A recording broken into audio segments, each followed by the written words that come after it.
All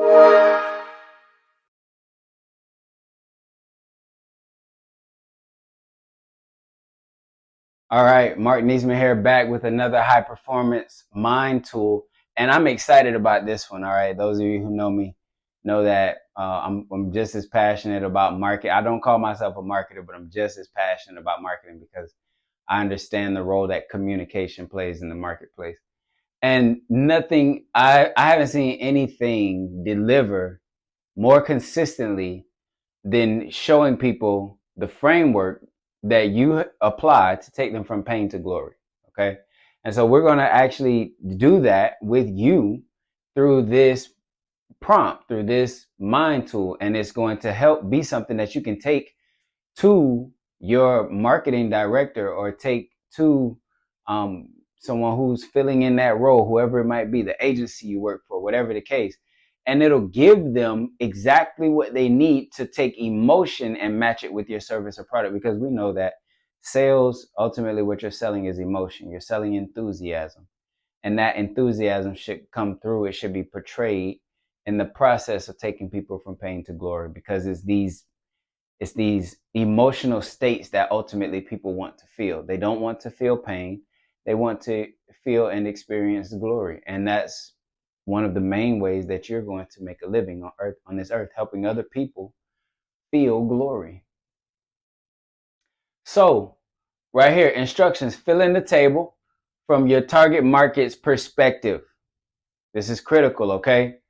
You have to put yourself in their shoes. Why? Because there is something that is important for us to understand, whether you're in marketing or not. You're trying to attract quality people, whether you want them to work for you or whether you want them as clients. Doesn't matter, okay?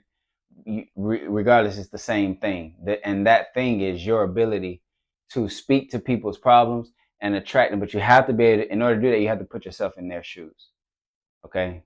You cannot be self-centric. I don't know if that's a thing or not, but you can't be selfish. I know you know what that is, right? And so think of your primary client avatar and start by listing the problems that they're going through. Then ask yourself, so what? Right? This builds on, if you already did it, then you can see that there's a similar taste on this exercise to that of Who's Got My Money, right? And at the end of Who's Got My Money, I made a statement. I said, hey, this is just part of it. Here's the other aspect of it, right? Because while it is good, if I'm a foot doctor, that I know that everyone who has a foot in between the ages of 20 and 50 are potentially my client, it's really the people with a nail in their foot, pain, nail in their foot, that I should be associating myself with and focusing on, because that is where my money lies, right? Same thing here, all right? Activate their pain on an emotional level so they feel it. That's a real feeling for them. It is just as real as the problem they may or may not be experiencing. People sell other people false products for the products that are being sold don't actually cure the issue that they're dealing with, but they buy it because they're buying a feeling, right? Now imagine them after you've helped them solve the problem. What does life look like now? Activate their desires and paint a vivid picture of a compelling future. And when you can do that, you close the need. You definitely move the needle and close the gap on sales, and actually putting together a pipeline that creates user buy-in on a consistent basis. So what are the problems? What are the questions that we're asking? Here, we're just keeping it simple. We're asking 4 questions, okay? If you join one of our leadership cohorts, we're going to expound on things like this far beyond this, but this is just something simple that you can take and apply and start your brain in working this way if it hasn't already been doing so. So hell, we're literally taking them from hell to heaven, from pain to glory. Hell, what is the problems that they're struggling with right now? Okay, you're going to write those problems out. You're going to write those issues out, okay, whatever it might be. For us, it might be low revenue, right? The average clients we're dealing with, they may have issues where they're having low revenue. They may have a high degree of overturn from their staff members leaving. They may have process issues, right? They may not be profitable to the degree that they want to be. They're always dealing as we say, with one of four things. And we call those, we say they either have people problems,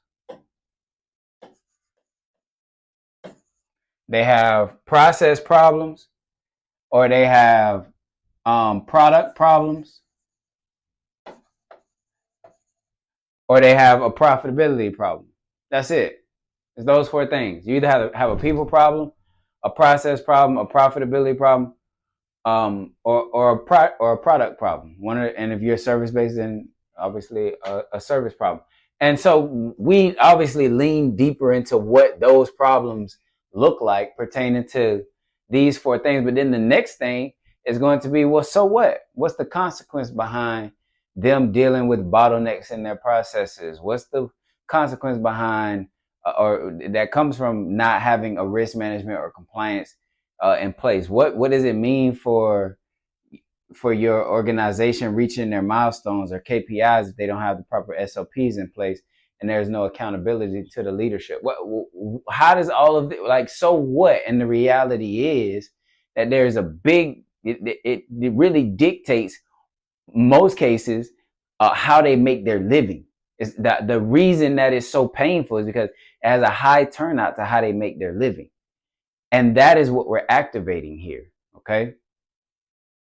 So the so what, because they're having these pain issues, the so what is that they can't sleep at night. They suffer from anxiety. They're worried about losing their business. They're worried about if they lose their business or lose their position and they're unemployed. And if they're unemployed, and now their marriage is strained. And if their marriage is strained, then they can't maintain the lifestyle that they want to maintain. And now it creates all these other ripple effects into other areas of their life, right?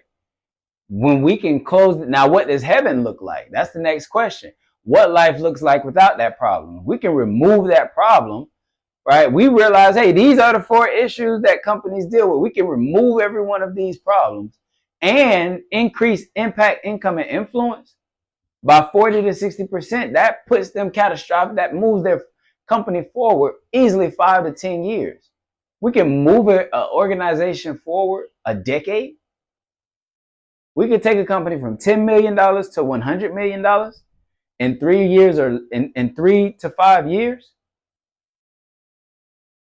That's solving big problems. And that comes behind a lot of pain points. That comes behind a lot of people, right? And so when we can paint that picture about the good life, it'll activate their desires. It'll activate their want to do business with us, right? And that's ultimately what you're trying to accomplish too. You have your own way, your methodology, but this is the process that we're taking. This is one of my favorite projects. I'm looking forward to you doing it. Get your team involved in on this, okay? Don't leave this information siloed to just your mind, all right? Or get everybody involved in as much as you can. As you want to fill this sheet up, you want to print this off and then use it over and over again, all right? That's the kind of value that this is going to bring to your organization. And it's going to be a great way to figure out who actually understands your client and who doesn't. All right. Looking forward to hearing from you. Marq Neasman here. This has been Pain to Glory. Fix your crown. Rule of the day.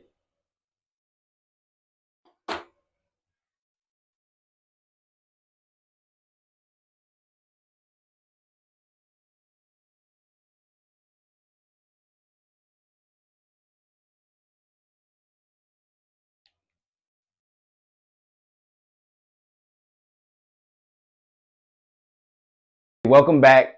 This is another Mind Tool tutorial. And today we're talking about who's got my money. Now, if you've been trending along, then you know that pretty much we're just using this time to talk about the form and give you some insight on how to go about filling it out, the perspective that's associated with each one of these mind tools as you work out your own genius, right?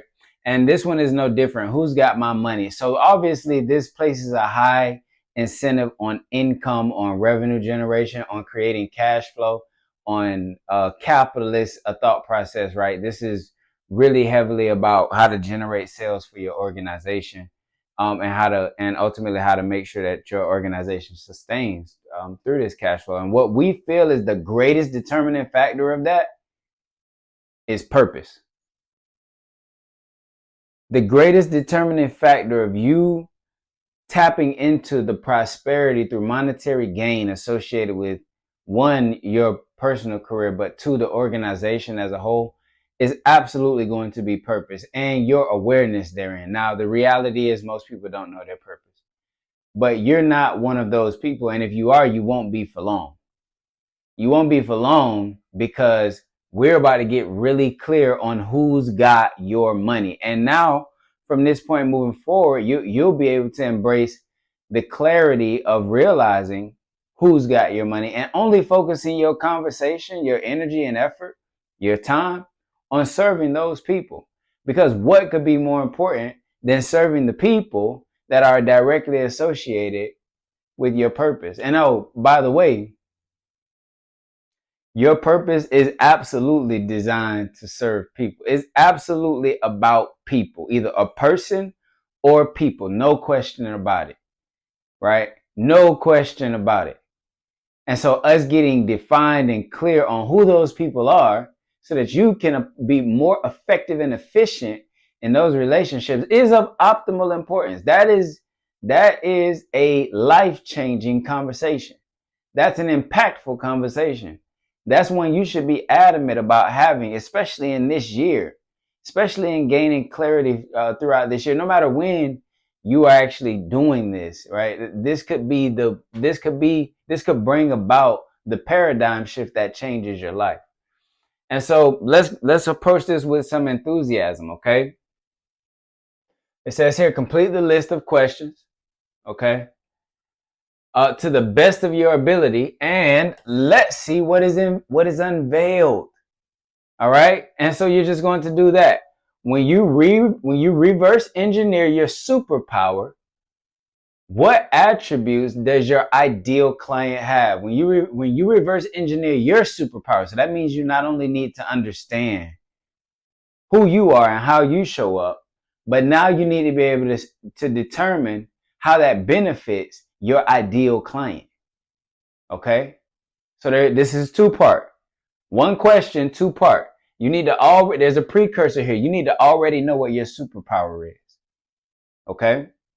Our superpower, Marq Neasman's superpower, the superpower of high performance leadership is success. It's a proven model to generate success. What does success look like? Impact, income, and influence. 40 to 60% increases in those, to be exact. All done through high performance leadership. Now, that's our superpower, right? That's what you get access to through the HPL journal. But you have to figure out what your personal superpower is and how and what attributes, what pain points your client needs to be experiencing in order for you to add value to their life, right? And I want you to be clear about those. List out those three things. The next question is here. What are your ideal clients' three biggest pain points?